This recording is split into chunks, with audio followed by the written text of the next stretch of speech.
ఒక వర్గా రవీందర్ రెడ్డి. నేను ఆ పేరు ఇక్కడ చెప్పక్కర్లేదు, కానీ నేరస్తుల పేరు కూడా చెప్పి భయపెట్టకపోతే ఇష్టానుసారంగా తయారయ్యే పరిస్థితి వస్తారు.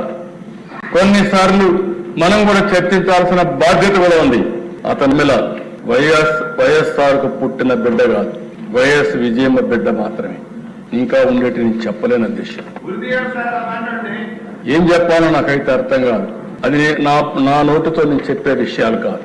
ఉచ్చరించడానికి కూడా ఈ అసెంబ్లీలో మంచిది కాదు ఎలాంటి ఆర్టికల్ అధ్యక్షుడు. అలాంటివన్నీ నిన్న మాట్లాడుతూ అతని పేరుతో వేరే వాళ్ళు పెట్టారని చెప్తారా మీరు? ఒక నాయకుడు బాధ్యత ఇది అంటే ఇంకా వెనకేసుకొస్తున్నావు. అదే షర్మిల నిన్ను కూడా చెప్తా ఉంది. ఎవరైతే ఈ రవీంద్ర రెడ్డి ఉన్నాడో ఇతను నా మీద పెట్టడంలో అవినాష్ రెడ్డి చెప్పారు, వాళ్ళ పిఏ వీళ్ళందరూ ఉన్నారు కాబట్టి అవినాష్ రెడ్డి గారిని కూడా అరెస్ట్ చేయమని వాళ్ళ సిస్టర్ డిమాండ్ చేస్తుంది. ఎవరైతే బాధితురాలు ఆవిడ డిమాండ్ చేస్తే ఈ పెద్ద మనిషి ఇప్పుడు కూడా సమర్థించుకునే పరిస్థితికి వచ్చాడు.